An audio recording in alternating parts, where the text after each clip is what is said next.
We are starting to look at the lesson for today. We're sharing my screen, and then we'll have a discussion. This is class 4. So there's 3 classes that are on the website recorded. And please go back and watch them. They're no longer than 30 minutes, any of them. And that way you'll be up to date on what this book is about, what we're talking about, which is really becoming much more aware of the thoughts that govern, that influence, that color our experience of life. So the second agreement is, I agree to take nothing personally. In other words, I agree to not let what somebody else says or does apply to me, change my feelings, make me feel hurt. Nothing. If I don't take anything that anybody else does personally, in other words, I don't think it's about me as I am in my own picture of life, then people can't hurt me. So let's learn a little bit about this. That first top statement is always true. I didn't mean to get rid of it. What anybody says and does is always about what they're feeling. It's not about me. Even if they put my name in it, or even if they say, you, they're always speaking from their own inner experience. It's, if they say something nasty to me, they're basing it on something that somebody did to them, or something they thought about what somebody else was doing. And I've seen research on this, and I've done research on this for years, and I've done this for other people as well. When people in the community that I'm leading tell me, well, so-and-so did this to me, or so-and-so said this to me. And they're mad. They're angry. Sometimes I have a conversation with so-and-so just because I'm curious. And when I say, this other person told me that you said this to them. And you said what you said. It's not a problem necessarily, but I'm really curious. What was going on for you when you did that, or when you said that? And people tell me, because I'm not judging them. I'm not punishing them. I'm just curious. And there is always an explanation of either they think that the person that they said something unpleasant to doesn't like them, or even more often, they were in an emergency, they had too many things right at that moment to think about. Something was going on that was taking their attention, and that they were scared or they were angry at this other situation. And the person who had complained happened to be at the wrong place at the wrong time. And they felt bad when they realized they had hurt somebody's feelings. And so it was easy to arrange a conversation where they could, ask for forgiveness and say how they appreciated each other. And that's always true. People are always thinking mainly about themselves. Does that feel correct? Maybe you can think of some time that just recently in the last 2 or 3 days when you might have been less friendly with someone than you might have liked because you were under another stress. You were waiting to find out the results of a health test, or, somebody was in the hospital and you were upset about it, or somebody had lost their glasses and you were, looking all over for them and distressed about how much it would cost to replace them, or you were really hungry, or, there's any number of causative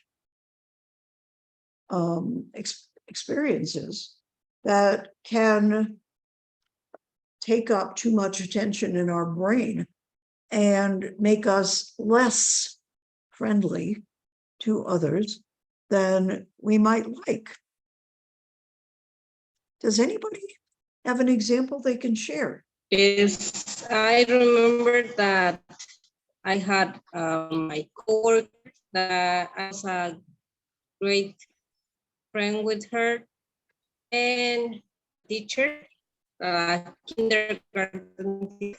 So I don't remember what, but the parent came to her and he started to be mad at her, to yell and scream and everything. And she just stayed calm and told him, it is okay. It is, the problem is not with me. You something happened at your work or with your wife and you are mad at something. And this is like the last, I don't know how to say the name, the last thing that take your anger and you want to take your anger with someone, but you don't have to take it with me. And he just got freeze and like he started like thinking what he was doing, and he said he apologized with her that Good. She was right what she was saying. Yeah. So that's really a nice example. It shows somebody being aware that when somebody else is, unpleasant, usually there's something going on that's painful for them. And just by, saying, oh, okay, I understand that you must be under some stress, was helpful to the guy who had said something unpleasant. And he did exactly the right thing. When we find out, when we realize that, oh, I shouldn't have said that, I shouldn't have done that, that was not kind. What do we do about it? We say, I'm sorry. We say, please forgive me. We say, I appreciate you. And we say, thank you. And that will, when you've hurt somebody unintentionally. People, when you say those things in whatever words, it soothes the hurt. It makes people realize, okay, you didn't do it on purpose. And generally speaking, they appreciate that you took that effort to let them know that you didn't want to hurt them, that you were under pressure. I'm sorry. Please forgive me. Thank you. I appreciate you. So almost 100% of the time, whenever somebody is hurtful to somebody else, they are in some kind of pain. And it's really about them. It's not about you. And when you think about it, to be aware of that truth about people's behavior is a wonderful skill for shielding us from feeling insulted, feeling put down, feeling unappreciated, feeling hurt. And it's a truth.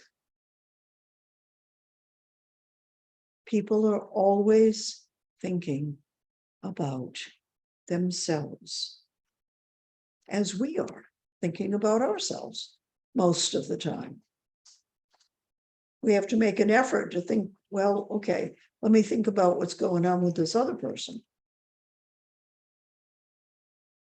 So when we think someone else is hurting us, what's going on? What they're saying feels hurtful to us because we know inside that, we're not, most of us know that we're not always perfect. We're not, we're not God. We're not wonderful. We're human. We try and we do our best. And sometimes we hit it on the head.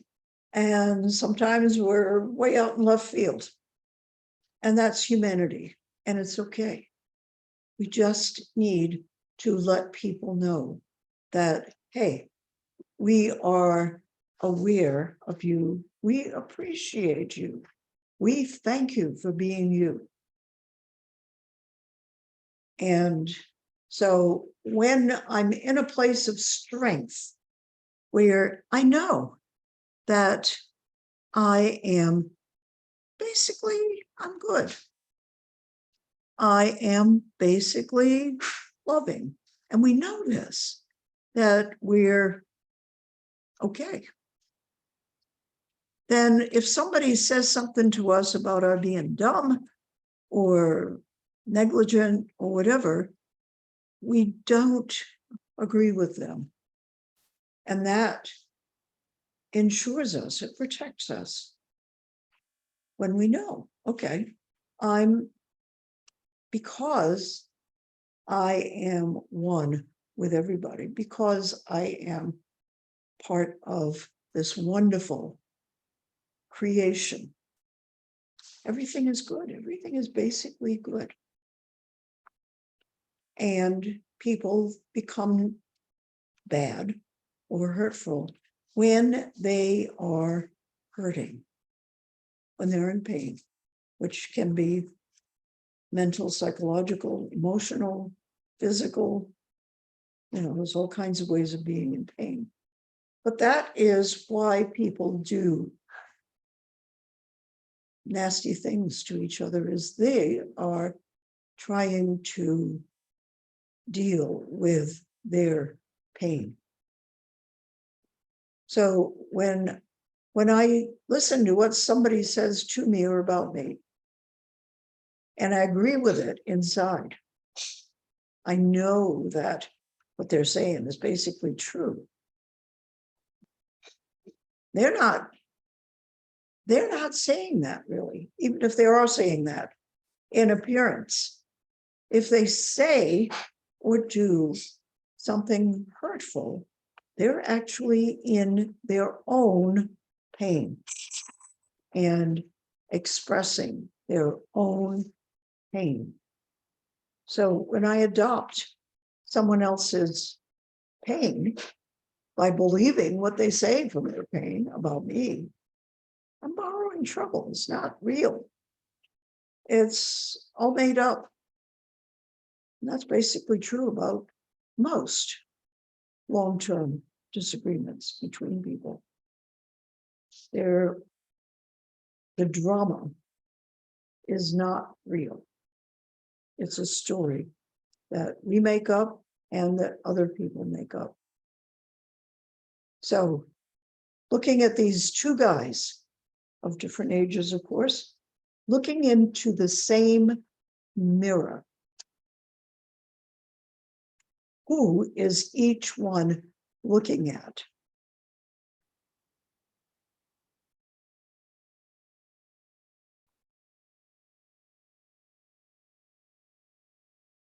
Are they looking at each other? No, themselves. They're looking at themselves. Absolutely. I mean, they may be conscious of the other person in the mirror, but they're really looking at themselves, each one. And that's how we all go through life, looking at ourselves. Yeah, teacher, it's correct. Mirror is Yeah. like reflections in yourself. Right, exactly. And there's nothing wrong with that. That's what we do. We're very self-aware. And we're always questioning. Do I look okay? Did I do that okay? Was I acceptable? Do I look reasonable? Everybody is really, that's how we're wired, to be conscious of ourselves and to always be uncertain about how we look in the eyes of someone else.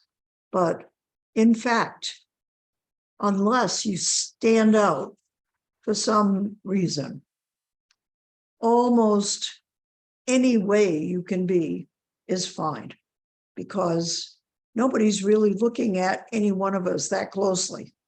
So, like if I've got a pimple up here that I don't like, and I put stuff on it so nobody can see it, okay. But I can tell you that I am the only person in a group that's going to really make a big deal out of that pimple. Anybody else who sees it is like, okay, whatever.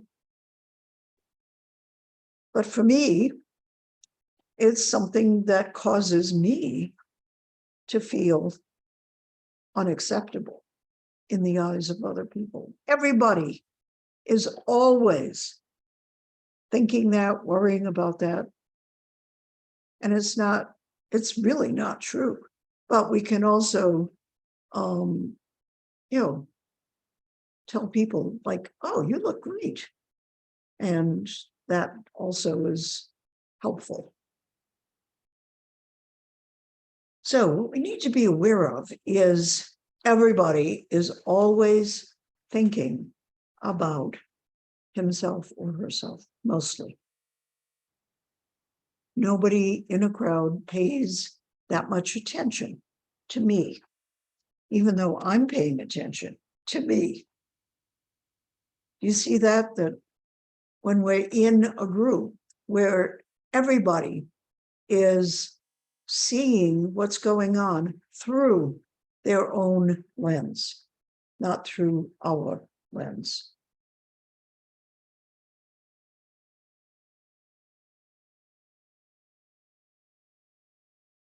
So no matter what anybody says about you, it's always about them, not you.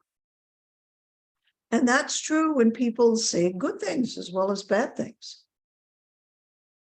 We can't see ourselves in someone else's eyes. We have to know that. And we have to realize that, okay, everybody else is seeing me through their own experience and their own story and in their own interests, just as I'm participating in the group in the same way. It's okay. It's fine. But we need to know it so that we're insulated, if you will, from being hurt by what someone else says or how someone else acts. So when we're happy with our lives, with ourselves, we don't need to worry about what anybody else is thinking. I mean, I remember my mother was all about what will the neighbors think, no matter what happened, what was going on. She asked that maybe 20 times a day. What will the neighbors think? I didn't care what the neighbors thought, but she did. And so she saw us through her story about what she thought the neighbors might think. That was her guiding thought. Guess what? The neighbors never really cared. They never really thought. So she was living by a made-up story that was in her head. And that's a really unhappy state when you worry about what other people are going to think. We need to know in ourselves, we are good.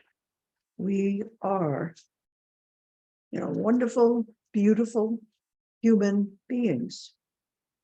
And yeah, we make mistakes, but so does everybody.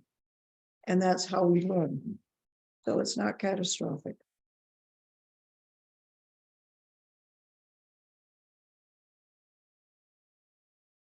So when I refuse to take personally the actions of words of others, it makes me immune to a lot of the painful thoughts about who I am, what I am, how I am, that cause suffering.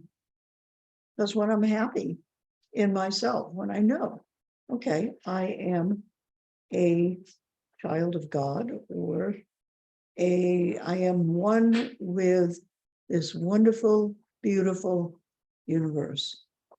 And I am beautiful and wonderful as I am, with all my faults, with all my clumsiness, with all my things that I don't understand, with, all my bad habits.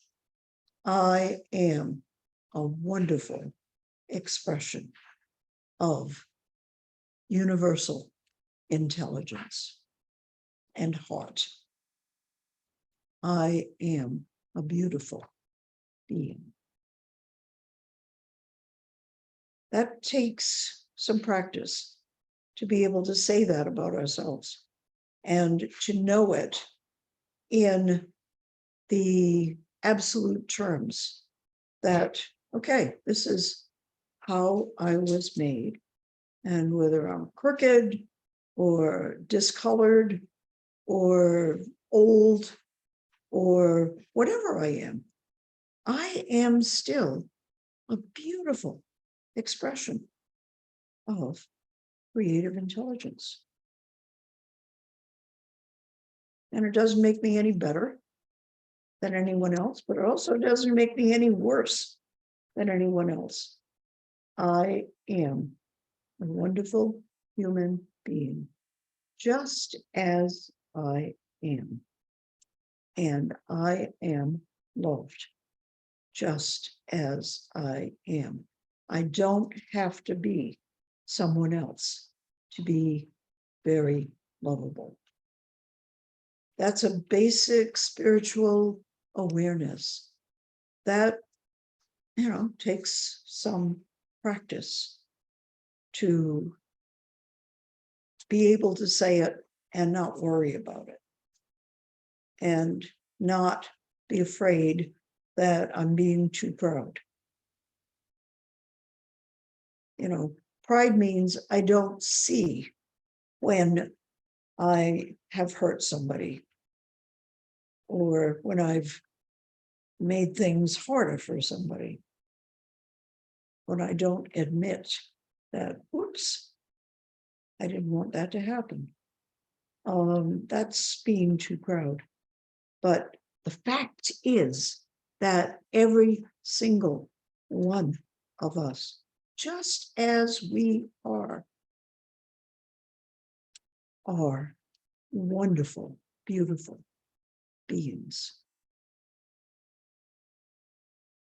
And that's something worth spending some time just thinking about and experiencing.